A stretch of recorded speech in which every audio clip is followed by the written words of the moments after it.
to gather experts' evidence to be used for such prosecutions, supporting local civil society for the human rights documentations is also critical. Countries should refer the situations of Myanmar to the ICC so that the current investigations at the ICC can be expanded to the investigations of entirety of the scope of the crimes, and exploring universal jurisdictions in prosecuting the Burmese. We have one universal jurisdictions case already led by the BROUK, and we need to explore further. We need to explore ways to support these cases, as well as explore further cases of universal jurisdictions. And government should also implement targeted sanctions on the perpetrators of these crimes, including the military leaders and the Arakan armies. Gender have been crucial element of the commissions of genocides against Rohingya. It is vital that the gender impact are integrated in every justice processes, including on sexual violence. Rohingya women are prevented from childbirth with the policies of birth restrictions and are particularly targeted for reproductive rights, including limiting their childbirth, marriage, and access to reproductive health. As noted in the BROUK's report, the AA is adopting similar tactics to control the Rohingya populations in Myanmar. Lastly, we need a long-term approach to preventing atrocities in Myanmar, especially against the Rohingya. The international community should support transitional justice measures to ensure the Myanmar become inclusive of all of its people. The justice and accountability is not just about prosecution. It also means repairing harms and restoring rights. For decades, exclusions of ethnic minorities like Rohingya created the circumstances for their persecutions and eventual genocide.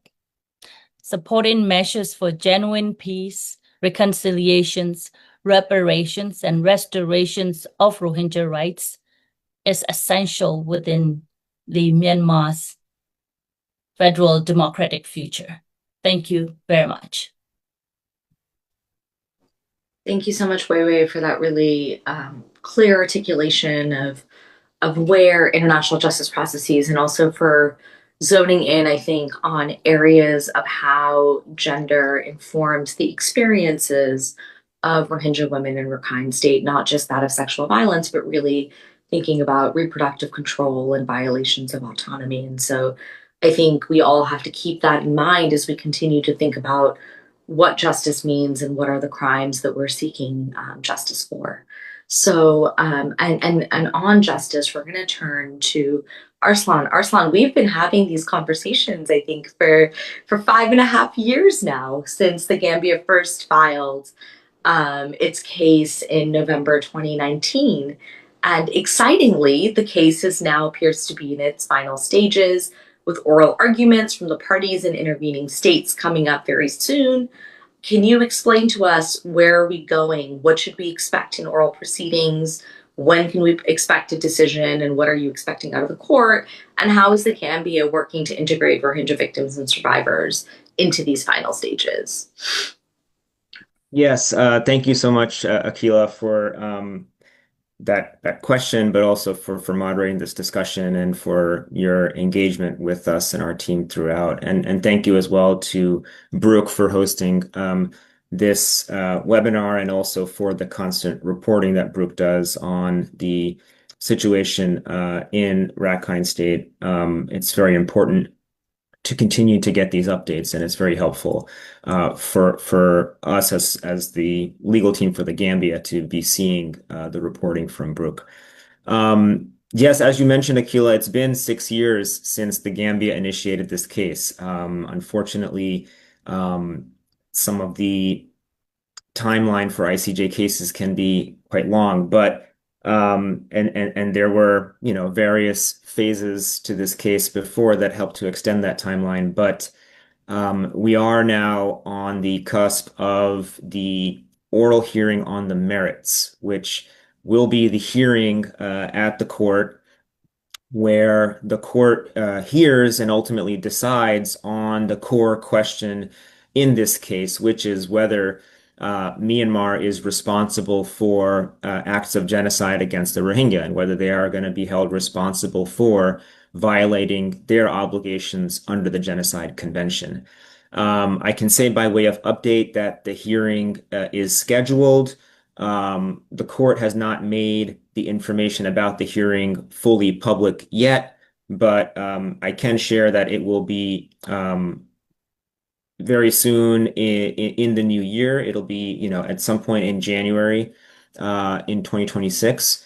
And that'll be really an important, obviously, the most important phase of the case thus far, but also I think a really important moment for justice and accountability for the Rohingya, because again, we will be in a court where Myanmar is defending itself against these allegations of genocide, and we will be able to fully air all of the evidence and reasons why we believe, and so many believe, that Myanmar has violated its obligations under the convention. So in terms of how what to expect, we will have the hearing. Again, it'll begin in January. Once the hearing is concluded, then the court will deliberate on whether, the main question, which is whether Myanmar is responsible for violating its obligations under the Genocide Convention. It's unclear how long it would take the court to issue a judgment. Again, this is obviously a very important case, and I'm sure the court will take its time in deliberating. So I don't have an exact, specific timeline as to when the judgment may be ready. Of course, the court will notify us when it is, but I think it's fair to assume that the judgment would be issued at some point during the year 2026. It may take several months. It may take 4 to 6 months, possibly more. But I think it's fair to think that the court would want to get its judgment completed before the end of 2026 in particular. And depending on what is in the judgment, there may be perhaps additional procedure that might be required, given that the question of remedies has to be decided by the court as well. Remedies meaning, if the court finds that Myanmar has violated its obligations, what then is Myanmar going to be ordered to do? And so some of the requests that the Gambia has made in its pleadings, which include reparations and compensation, the details about how to go about determining that may not be completely obvious or easy to decide, and may require further input from the parties before the court settles on a decision if it gets to that point. So that's just a little bit of a preview of perhaps things to come.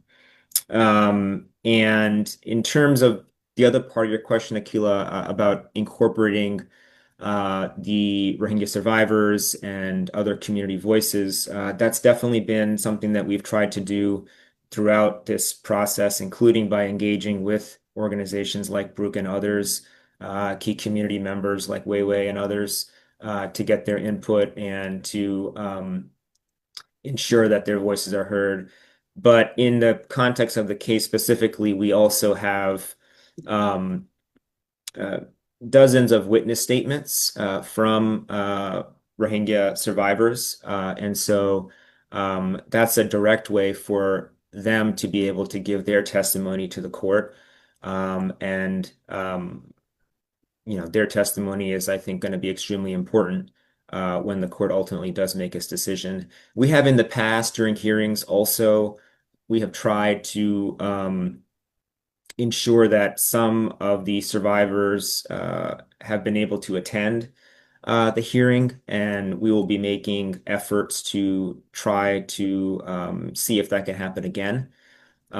So that's another way of having their presence felt in the court itself during the proceedings, which we think is important as a reminder to everyone and the court in particular, what this case is about, which is about justice and accountability for the Rohingya survivors and for this group, which was and is the victim of these crimes of genocide committed by the Myanmar state. I think I'll stop there. There are other elements and details of the hearing that I can't share at this point, but will become apparent as that proceeding begins. Yeah. Thank you, Arsalan. And I think I'm certainly not the only one who's waiting to kind of see where this goes. I think it's been a really interesting journey since the filing of the case with what's happened inside the country. And so I think this will hopefully be a really important step forward in accountability. And I may come back to you on a couple of technical questions that I have that might be useful for the audience as well. But before I do that, so we were hoping to have Tomás Quintana, who is BROUK's lawyer in the Argentine Universal Jurisdiction case, which has also had some recent updates, but he's not able to join us at the last minute. So Tun Khin, I'm going to turn to you to maybe share a little bit more about the advancements in your universal jurisdiction case in Argentina. We saw earlier this year in February that arrest warrants were issued for 25 individuals. And I know there's a process now to think about how to actually enforce those arrest warrants, including with Interpol. And more recently, in September, BROUK petitioned the court to expand the case to include atrocities committed by the Arakan Army. So can you share a little bit more about these updates and kind of where you see the case going at this point?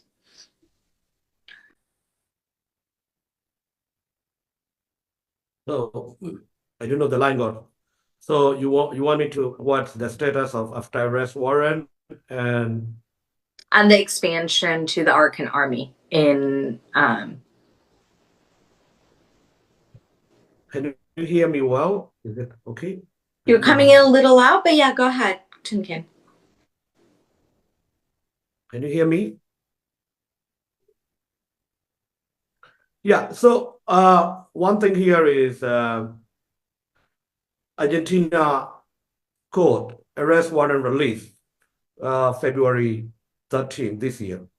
So now what the status is that the Interpol has to send in a red alert notice. So as far as we know that Argentinian Interpol and Argentinian court already requested to the Interpol headquarters. So we are still, waiting for that, and it takes sometimes, as Interpol, there are so many things going on. It takes longer a bit. As far as I know that Argentinian court and the government fully supported that May Online is not head of a state. And of course, you're all aware that international community have sanctions against military criminal May Online and other top generals there. And so it is important that he's not head of a state. That red alert notice should be done. Also, we need on that part international community support also needed. We are advocating for it, and it takes maybe it might be in a few months' time we can get red alert notice, one thing. And another thing is we have to remember that the arrest warrant will not expire. Argentina court is independent. We must seize the opportunity to implement the arrest warrant, which released from Argentina court, and that also Argentina case allow not only against top leaders, immediate, also intermediate change of command that is different with the ICC. We have to remember the benefit of these Argentina cases. For example, light infantry division 33 commander who committed crimes against humanity, war crimes in Chukping. So that's also those kind of people could be taken and arrested. And this is the list of 25, but it is not included. It is not concluded. It will continue that who are other perpetrators. You know, for example, other perpetrators, we have a lot of lists. You know, we can bring for arrest warrant to other perpetrators also. And one thing, extension of Arakan Army. Why? And one thing, it is important that always we are talking about justice and accountability. Impunity must end in Burma. We are looking forward a kind of inclusive future federal union when, after getting rid of this brutal military regime from Burma, we want to see all inclusive federal union and enjoying all the collective rights of other minorities, including the Rohingya. That is important. But one thing here, why we see here is we have to remember that in 2017, when this genocide happened against Rohingya, we remember that more than 390 villages were burned down, thousands of Rohingya were killed, and thousands of Rohingya women were raped by the military. But one thing, many in this operation, some Rakhine extremists, and many border guard forces, military police officers, some Rakhine joined together with the military to get rid of Rohingya, committed crimes, war crimes and crimes against humanity, against our community. So one thing as a whole thing, if you look 2017 and now, there are perpetrators we're talking about, but the same perpetrators now shifted to different unit, which is Arakan Army. We have to very clearly understand about that thing. So we want to get all perpetrators who committed war crimes, crimes against humanity, and genocide against our community. One thing we need to look at that is non-state actor. It is important that they have an obligation to respect international law. We have solid evidence. AA committed crimes against our community, you know. So even I'm now Bangladesh, I had so many evidence. I'm talking from Cox's Bazar right now. So we got many evidence, many testimonies we have recorded. These are solid. So one thing that AA committed serious crimes against Rohingya community. Therefore, they are accountable. Similarly, Burmese military. So no one is above the law. We have to bring whoever committed crimes, crimes against humanity, war crimes and genocide against our community. So this is very important. Justice and accountability, as we also mentioned, impunity must end.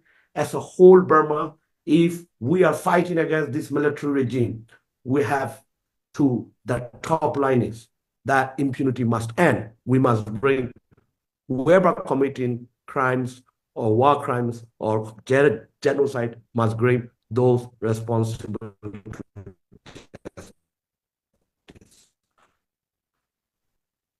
On top of that, one thing I want to point out here is a lot of support from after 2021. Many people who are fighting democracy in Burma, they came to know that, oh, Rohingya, we apologize you. We understood now what Burmese military did to you.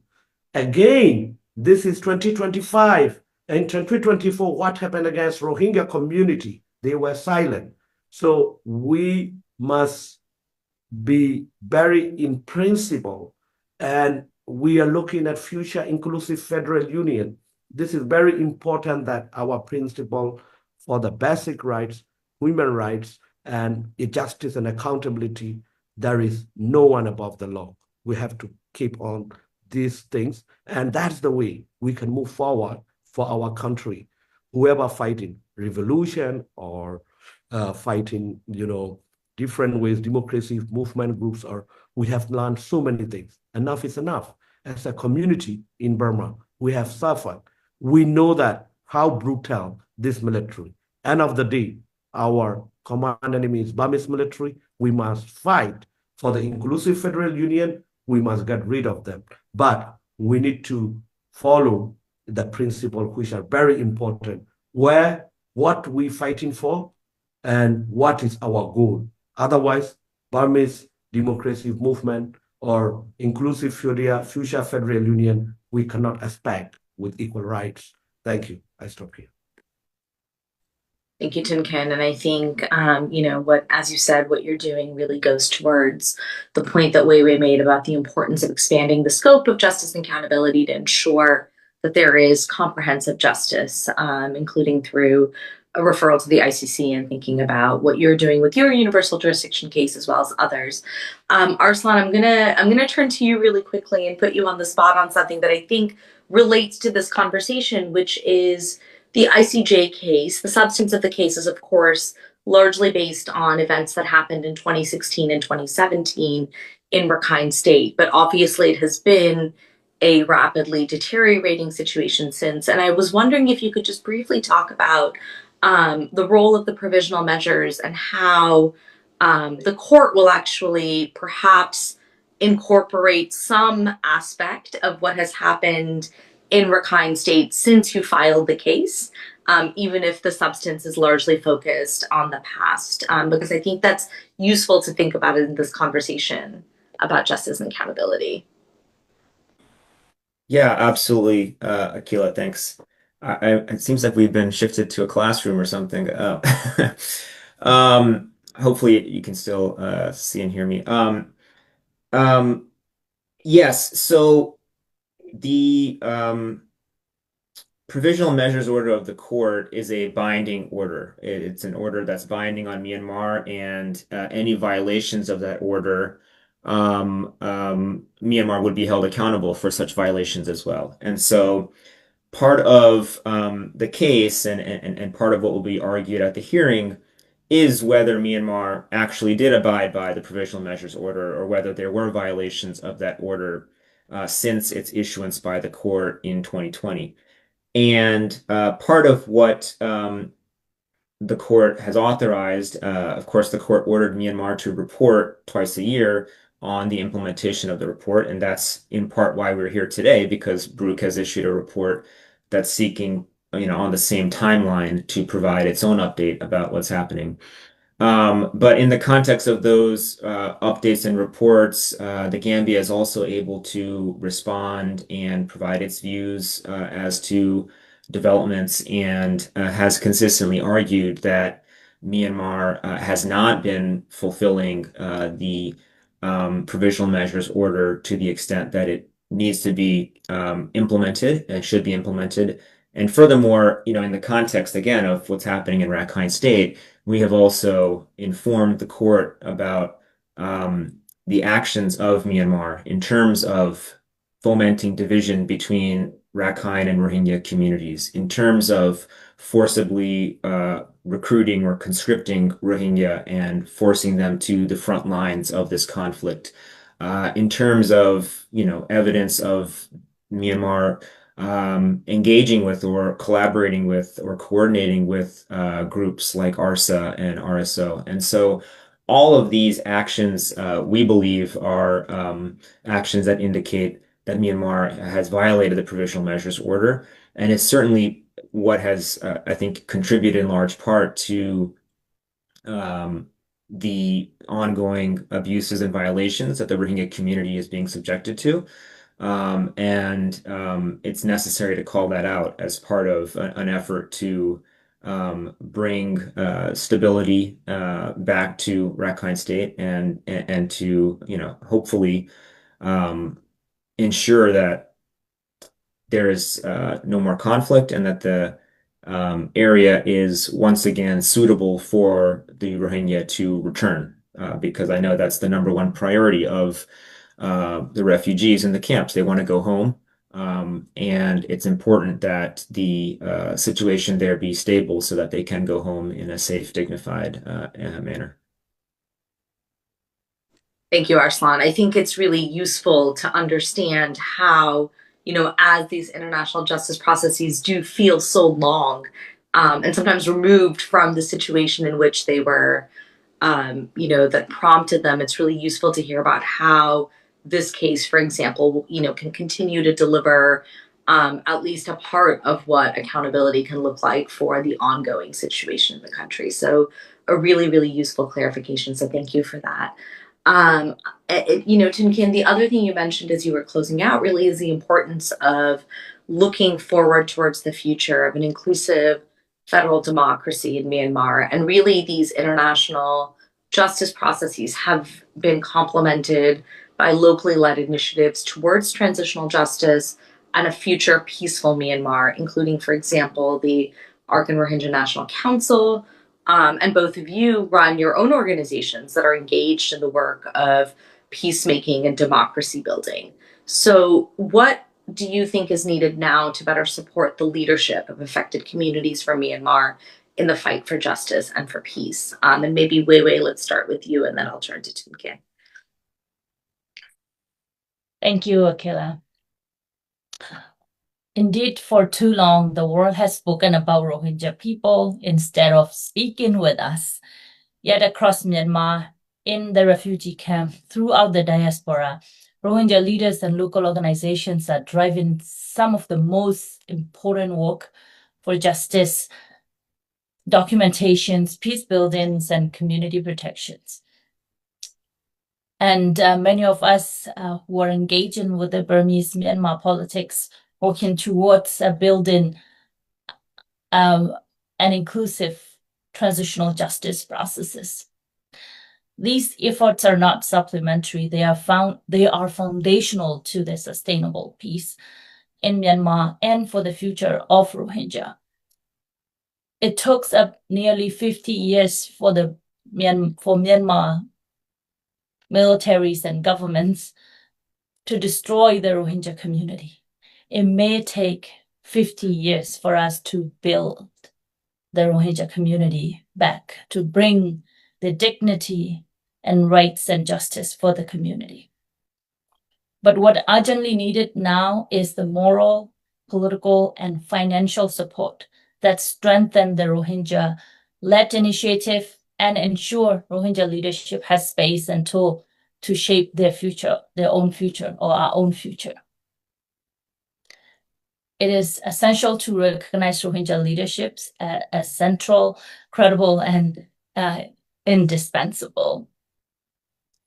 Like I said, Rohingya leaders, youth, women, elders, advocate, religious leaders, educators in the camps and across the world already doing the hard work for organizing their communities, right? At the high-level conference last week, it was deeply inspiring for me to see the community members, including many young people, women, actively engaging. Despite the external narrative about division, what we saw was a community ready for collaborations and unified in its demand for justice and rights. So I think international community should reinforce by ensuring Rohingyas' participations in all discussions about Myanmar's future and refusing to sideline Rohingya voices in peace and justice processes. And I would also like to discuss one other important issue, which is to create safe space, safe environment, and ensure Rohingya leaders can participate in the discussions meaningfully. Many of us Rohingya advocates face immense risks, especially those in the region. Many lack documentation, legal status, or ability to travel.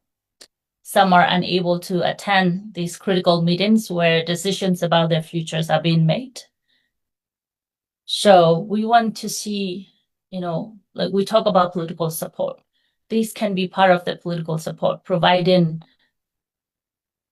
travel documents, visas, legal pathway that allow Rohingya leaders to contribute meaningfully, and ensuring access to asylum for those facing threats, and protecting Rohingya activists from intimidation, surveillance, online, offline, death threat, etc.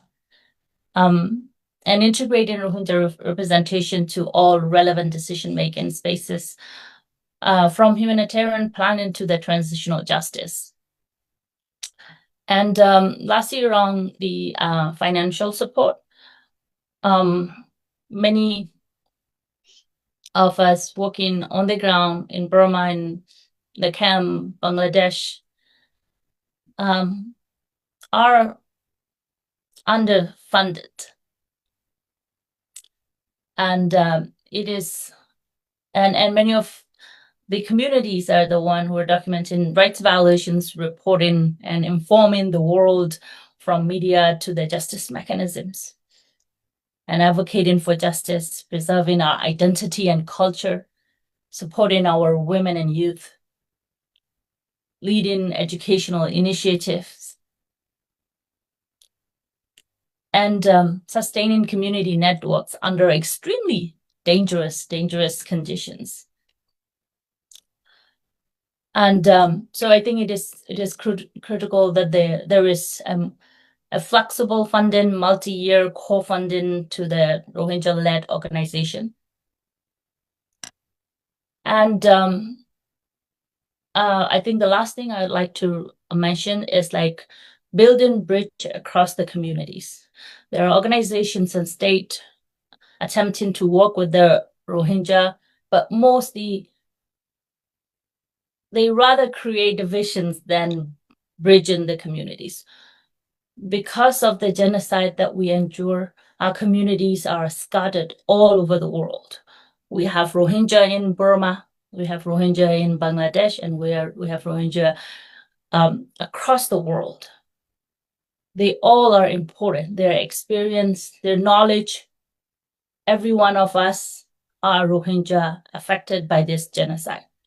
So any effort, any support, any initiative should build bridge among our communities and should not divide us. And also there should be effort that can actually enable us to be together, to build bridge among ourselves as well. Thank you. Thank you so much, Wai Wai. I think the framing of don't talk about us, but talk to us is so important as we think about how the support can be centralized. Tun Khin, over to you if you want to add anything. Yeah, I think it's come down to political will, political will to end atrocity crimes, pursue justice and accountability, and provide humanitarian assistance to survivors. Among Western powers in perhaps at all-time low, the terrible situation in Gaza, in Sudan, in Myanmar show us this. But a strong support has also to come from other places, like the judiciary in Argentina and justice ministry in Gambia, and support from 11 intervening states, although the UK should be doing much more as a pen holder at the Security Council. So far, the only arrest warrant Me Online has come from our universal jurisdiction case in Argentina. We need a strong international support to implement this arrest warrant, and we need a strong international support to end cycle of impunity in Burma for all perpetrators of atrocity crimes. Above all, what is needed is to listen to us, respect our collective rights as a Rohingya. We need grantees of broad Rohingya representation in process affecting our future. And we must involve shaping our future. And we have also seen that from internally, for example, in Arakan State, we have seen from AA also Rohingyas are different groups. And one thing I can say that from little child, 5 years old, from the camp to the Rohingya elderly people who is 85, everyone have one unitedly, every level. I mean, this all the age ranges, you can hear one thing. We belongs to Burma. We must have equal rights like anyone in Burma. We must get our rights. We want to go home. That is the line. There is nothing different. And also, I want to point out here is Rohingya capacity. And I'm proud that, frankly, our organization, Burmese Rohingya organization, have got arrest warrant for the first time in history for the Burmese military. This is not only for the Rohingya, all our Burmese brothers and sisters in Burma, Karen brothers and sisters, Gashin brothers and sisters, Shin, Moon, Shan, Shin, everyone have suffered crimes against humanity and war crimes, many decades. It did not happen. But we can say we are leading on the justice. But no matter what, we will work until we get justice for everyone in Burma, not only Rohingya. So we need to look at that many Rohingya genocide survivors in the camp. Now we can see like young people, as Maui has mentioned, speaking up in UN conference in 30th of September. So one thing, a question here, 1 million people in the camp. We have to remember that the children who left, who were 8 years old, now they are 18 years. They are looking at what will be our future. When we can go home, what do we need to go home? What are the avenues we have to do? So there are many different angles. They're growing a population, a growing population without hope. That is very important for all the communities in Rakhine State, same time as the whole Burma. The world's largest refugee camp just across the Naf River, and half of them are children. What will be the future? This we need to look very seriously, because one thing is we want to live side by side, other communities. We always stick on principle of peaceful coexistence. We Rohingya, Rakhine, and other minorities living side by side in Arakan State. Our forefathers had been government officials, parliamentary members. Why this is happening now is unwanted, is very man-made tragedy. You can see last month 300 people who were well educated. They cannot bear unbearable situation they're facing in Arakan State by the Arakan Army because of they fled and they were drawn at the high sea. So there are many things going on. So one thing we always talk, we want peaceful coexistence, we want to live side by side. That need to be respected.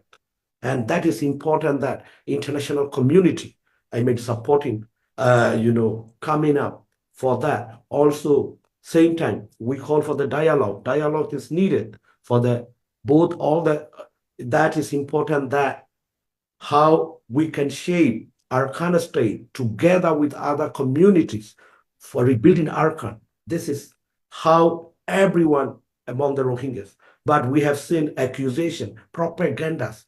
This is not helping our community. We need to see leadership from, especially from also our sisters community from Rakhine and Arakan Army or whoever. That is one thing. What is what is the bottom line here? We have to respect, we have to, they are right, we have to treat equally everyone. Whoever belongs to, everyone knows that, Rohingyas background and history, but the racism, the anti-Rohingya propaganda, it will not help. End of the day, we have to live side by side. We must live until the doomsday. Nobody can get Rohingyas off from Arakan State, the Rohingya. Rohingya cannot get any community from Arakan State. That is historic. That's been going on for many years. So important that we must learn from now on what are the future will be for the future of Arakan. That's need to see. Of course, as a whole Burma, everybody, all are fighting revolution to get rid of military. Now Arakan State, how we can rebuild Arakan with other communities.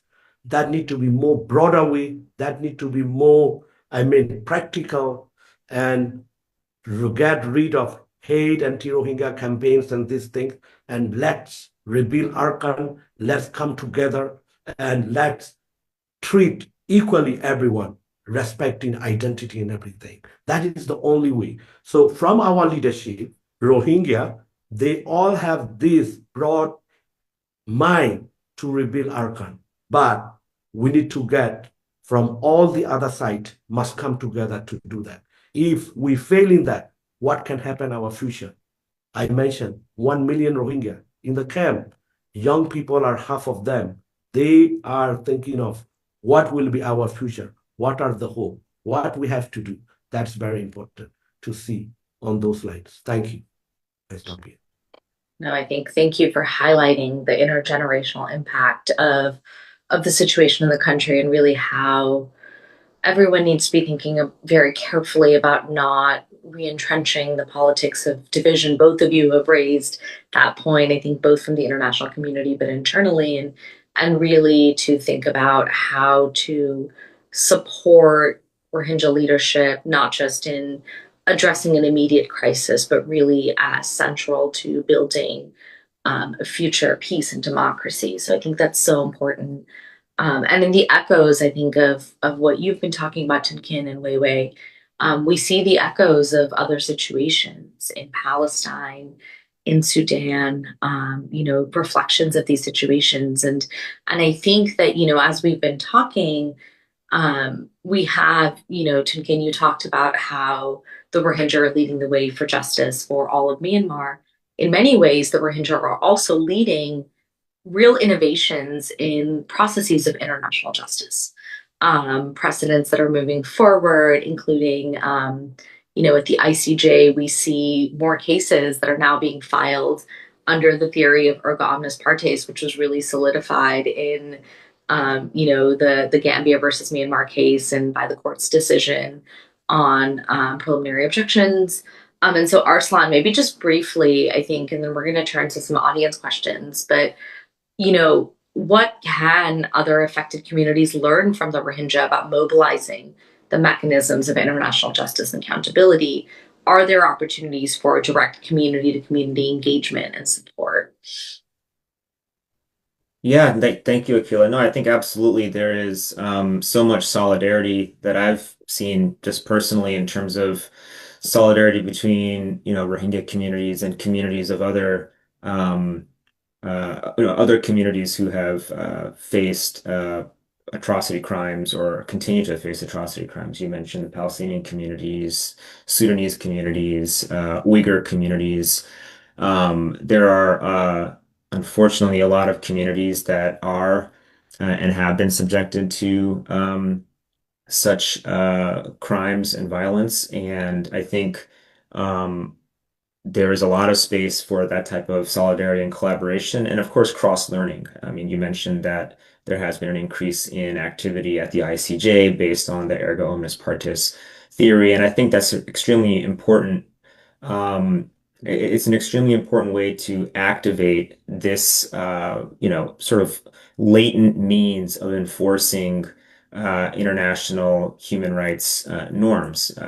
These treaties have dispute resolution provisions for a reason, and the reason is to allow states to ensure that other states are abiding by their obligations and that these conventions are actually fulfilled. And so it's really great to see, obviously, and to represent the Gambia in this case, but it's really, really great to see other states also stepping up, both as interveners in various cases to show their support, but also as the applicant state to bring cases in order to ensure that such situations are brought to a court for adjudication. There still remain gaps, and I think there are ongoing processes to fill some of those gaps. For example, with the ongoing effort to negotiate a crimes against humanity treaty, which I know you've been a part of, Akila.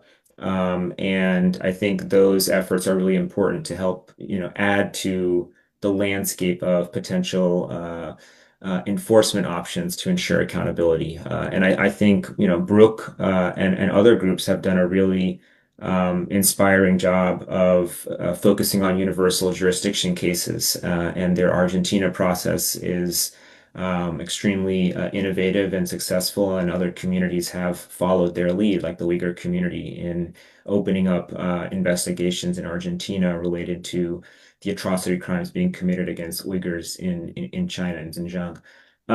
So I think this type of innovation is really wonderful to see, and I hope there will be more of it. And I hope that states and civil society actors also come together and try to create more such avenues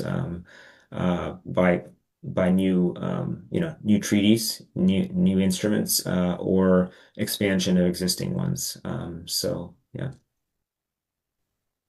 It's really, I think, important to reflect on this and also reflect on the fact that these innovations, though we often give international lawyers disproportionate credit for them, really do come from the work of the communities themselves and really what brave leadership looks like. So I think it's always important for us to continue to engage in that. And certainly in the crimes against humanity, conversations, one of the key things is the limitations imposed by the fact that recourse to the ICJ is limited to the Genocide Convention as well as some human rights treaties, which sometimes it's harder to perhaps mobilize states to take human rights treaties at the same level. So certainly I think there will be, if we're able to get a good dispute resolution clause in the Crimes Against Humanity Treaty, I think that will be an important part of expanding. We've got some questions from the audience, and they're not directed at anyone, so I welcome anyone to come in. They both questions that we have, and please do drop any others that you have in the chat. They're both focused on the documentation of atrocities committed by the Arakan Army, and thinking about what needs to be done by the international community to more effectively respond to the actions of a non-state actor, what existing UN mechanisms, including the International Investigative Mechanism for Myanmar and others, can do to better document the situation on the ground without compromising civilian safety. And so really welcome any of you to comment on this. Maybe Tun Khin, you've been specifically documenting for the last couple of years the violations by the Arakan Army. So maybe you want to start, then we can turn to Wai Wai and Arsalan. Yeah, one thing we need to look at here is very important that, as I mentioned, non-state actors violating international law, they have an obligation, and we have seen that situation as we witnessed in 2024. And if you look at, I mentioned like 2024 May, the whole Bhuti downtown, they burned down by the Arakan Army, and we have seen that IDPs and restrictions as mentioned in the report. And one thing, of course, we have to bring them, as mentioned, these cases, and at the same time we're calling for sanctions. That is very important also. And one thing is, it might be tough. It's needed that when genocide survivors and they are again in another non-state actor's hand, that is important for the safe zone.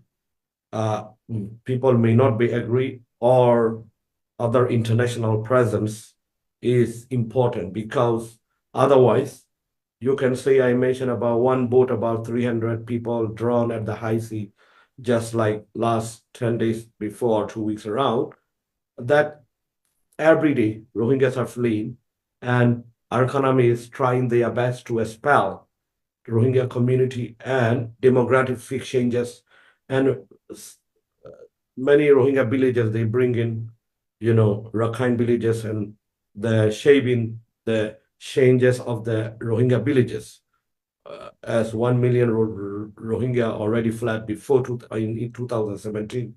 So we have our land, and those villages, 390 villages burned down by the military. Now, Arakan Army also burned down more than 30 villages in 2024, and many Rohingyas, they cannot return. And instead, so what we want to see here is a kind of international protection. One thing on top line, I would say safe zone or other international protection way of what they can do. Of course, we talking to ASEAN, we talking to US and UK, European Union. That is very important, that how a community continuously, we're talking about last report about 500,000 Rohingyas. Now, maybe 430,000 Rohingyas in Rakhine State. Every 6 months, we're talking about it. So can you imagine? So how many more Rohingya need to be killed by Burmese military and Arakan Army to take action, to protect them? How many more Rohingya need to be drowned at high sea? How many more Rohingya need to be killed, by torture and, with false allegation and others? So international community, that some way safe zone or other protection is urgently needed. Otherwise, and on top of line, also prosecuting them, and also sanctions, and these things all are needed at the same time. Thank you. Of course, the only one thing on top also, while we also is a bridging up the communities, dialogue also important. Thank you. Thank you, Tun Khin. Wai Wai or Arsalan, I don't know if either of you want to comment on this issue. So the BROUK has issued the report today. It's outlined or detailed some of the severe tactics of starvations and forced labor. But every day, the abuses are ongoing in a more mass and larger level, including arbitrary, extrajudicial killing, arbitrary detention, torture, forced recruitment of women and youth, and exploitations of people, torturing, as well as confining people in a isolated villages and areas by forcefully displacing them. For Rohingya, Rakhine State now is the living hell. Like, that is why we are seeing the surge of people fleeing from Rakhine State by both the land and sea. Since April 2024 to today, till 2025, I mean, there has been two numbers, but at least 150,000 people have been had to flee to Bangladesh, have arrived in Bangladesh. And that doesn't include thousands more who are fleeing from the land and from the sea.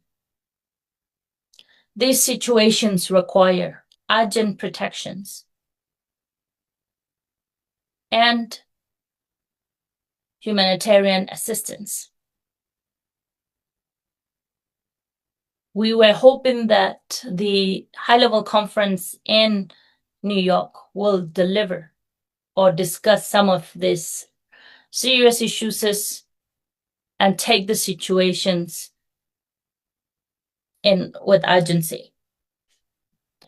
Unfortunately, there was no concrete outcome to dispatch any protective mechanism for the Rohingya people and even to enable humanitarian assistance, which is a shame.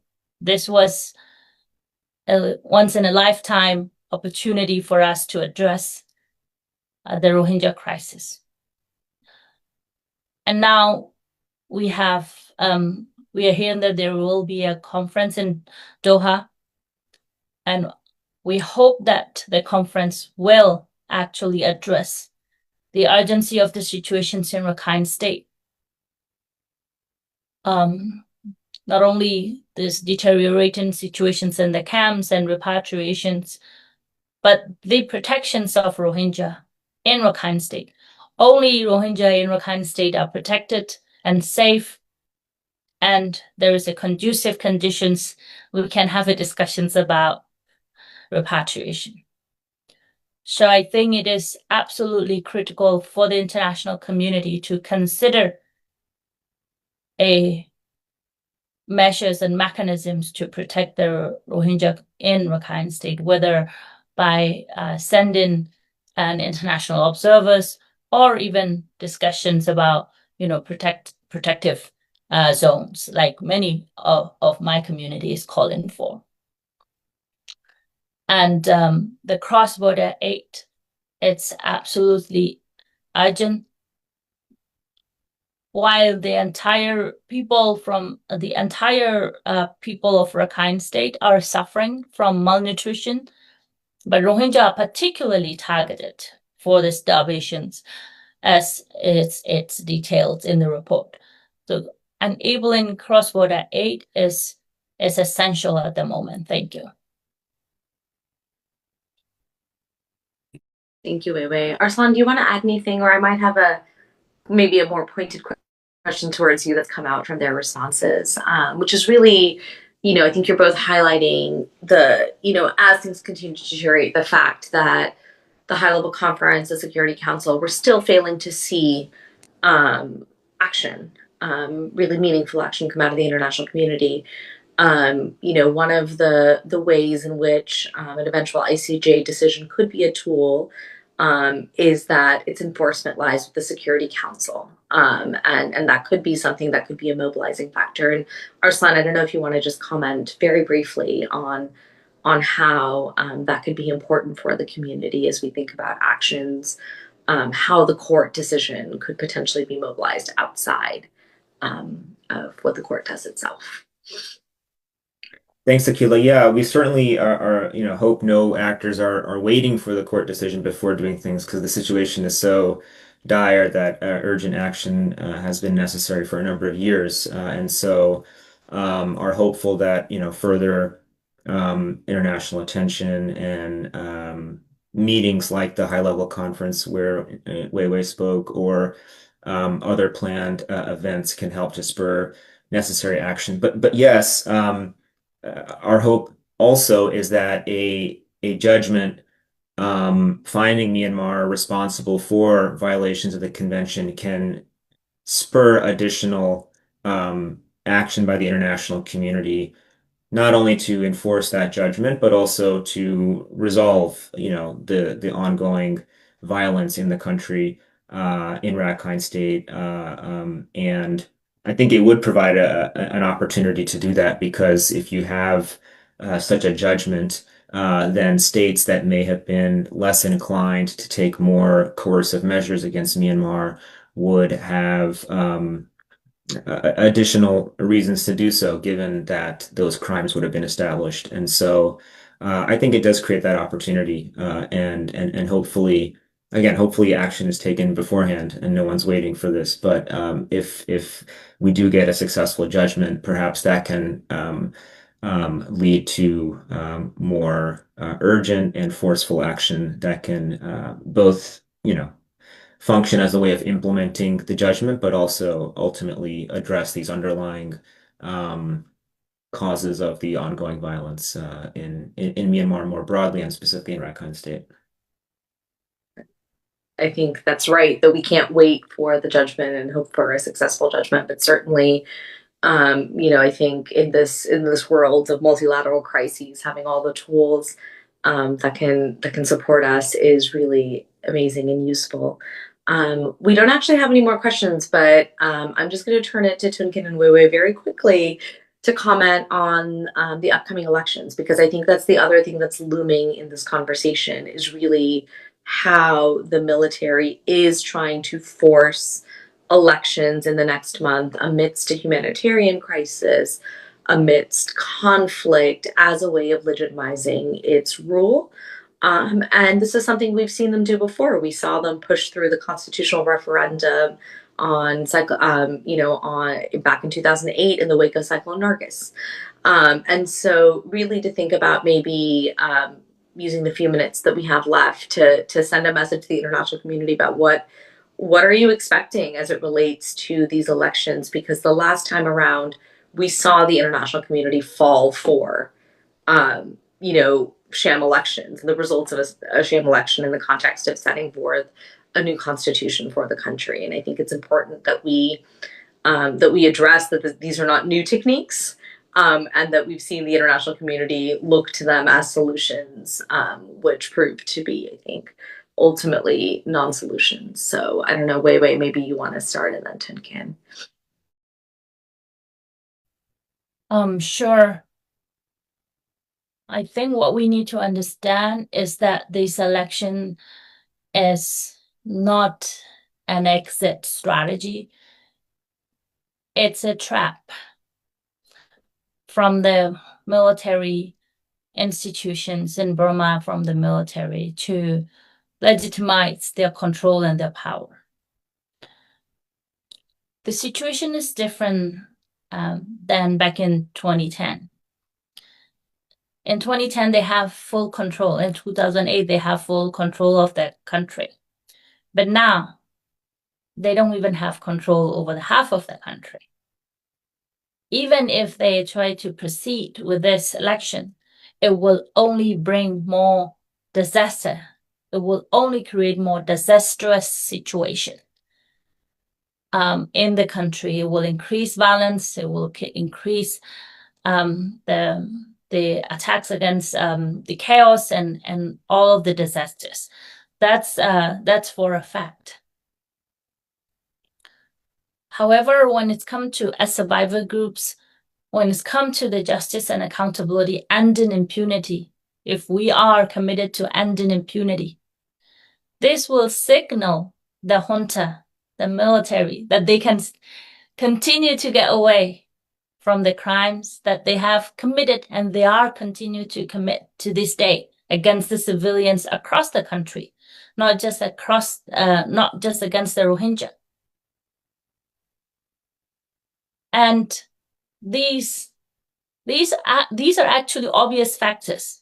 Countries, groups that are knowingly supporting this junta's agenda must be ashamed. They must be condemned. They are going to be responsible for the junta's crimes. The crime that the junta has committed and the future atrocities that these perpetrators of heinous crime will continue to commit. If we say no to impunity, we must say no to impunity boldly, with principle. Thank you. Thank you, Wai Wai. Tun Khin. Yeah. Illegal military regime, architect of genocide, someone who got arrest warrant, and also International Criminal Court arrest warrant to release from the prosecutor. Someone is going ahead for the election. Such a shame, international community, whoever from international community support it. Of course, we have seen, but it need to be much more need to be done from international community condemning this. I mean, the people of Burma, they are facing crimes every day by this military. We have seen airstrike, including Rakhine State in recent weeks. So this criminal military regime is just moving ahead continuously, their crimes, going ahead with that way to do this kind of election. International community, if they allow, this is signal that there is, something emboldened to this architect of genocide and criminal military. And one thing I want to point out here, also, International Criminal Court, it is time they have to release arrest warrant for me online. We have seen Putin one and others very fast. Why? The people of Burma, young people are fighting every day and risking their lives. Is that not, these people is not, they are, they need to respect. I mean, why other countries are very fast and now not for the people of Burma who are facing these crimes? And this is important to prioritize. And that can also push much more, if ICC release this arrest warrant, much more pressure to this criminal regime. And I'm worrying that, as echoes what we said, this will bring much more worse situation than before. And it need to be, it's such a shame, we have seen the international community action in 2011. When so-called reformers start, we mentioned that this is so-called reform, Burmese military, this need to be recognized. And they lifted up all the sanctions. And then military continue in genocide against Rohingya. And we want them, look, this is happening right now. And then the whole Burma, all the people of Burma face, until today, thousands of people were arrested with false allegations and then sentenced to jail, tortured, many political prisoners there. So international community is not doing enough. And can we imagine a humanitarian aid being, cutting off from United States? That is one that is also emboldened to the people who are suffering, to the people who are fighting, who are committing crimes. So I think there is much more stronger voice needed from international community condemning these elections, and more actions and military related companies sanction to military puppets. And we have seen how this military is related with scam crimes. Now United States just woke up last few days ago and they're doing it. It's happening. Many lives people has been lost, and many young people of Burma were kidnapped to those scam centers. Many young people who were fleeing because of the military conscription, finally they were ended their life there. So this is very important. The whole country, of course, Rohingyas are facing genocide. As a whole Burma, other minorities, all the people of Burma are facing crimes every day by this regime. So international community should not be silent and must speak more than this. I stop here. Thank you. Thanks, Tun Khin. I think that as we go forward into the next months, it is very important to keep the messages from you and Wai Wai in mind, to make sure that the international community doesn't fall into this trap of, keeps the picture of the real situation of the country in mind as they consider, how to respond effectively to the military's efforts to legitimize their rule through elections. There's one final and I think pretty quick question for Arsalan before we wrap up. Arsalan, there's a question about really what the context of the current situation in Rakhine State, while the Arakan Army is in control and the atrocities committed by them, what impact they have on the provisional measures order ordered by the ICJ. Right. Well, we certainly, as many other actors have done, hope and call upon all parties to abide by the provisional measures order, which essentially, reiterate obligations that are uh, um, in force and are obligatory on actors under customary international law as well, in terms of the laws regarding customary international law regarding genocide, but also regarding other atrocity crimes. And so, as other parties have done, as the UN has done, I think it's important for all parties to be abiding by the provisional measures order, but also other applicable bodies of international law, including the Geneva Conventions, including other forms of customary international law related to the use of armed force. And I think the challenge comes into how can that be enforced? And I think because the Arakan Army is a non-state actor, they can't formally be a part of the ICJ case, for example. That doesn't mean that, it doesn't mean that the legal obligations don't apply to them. They certainly do. But it becomes a little bit more difficult to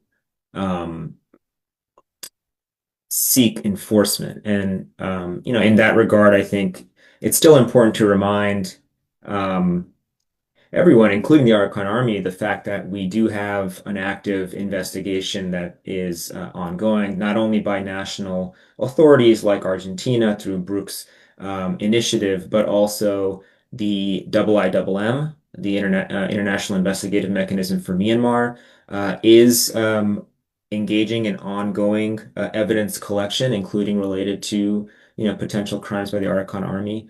And I believe the ICC, the Office of the Prosecutor, I think different actors may have also requested that the ICC include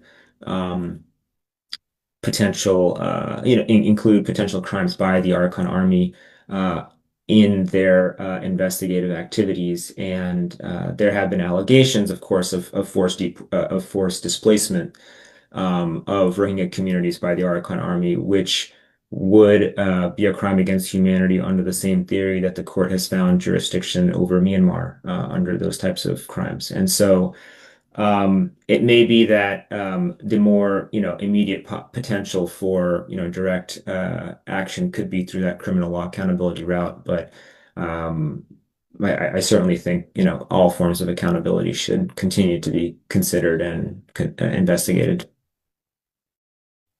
Absolutely. And we're gonna wrap up here, but I was just looking this up. So it was about a week ago, 6 years ago, that the Gambia filed the case.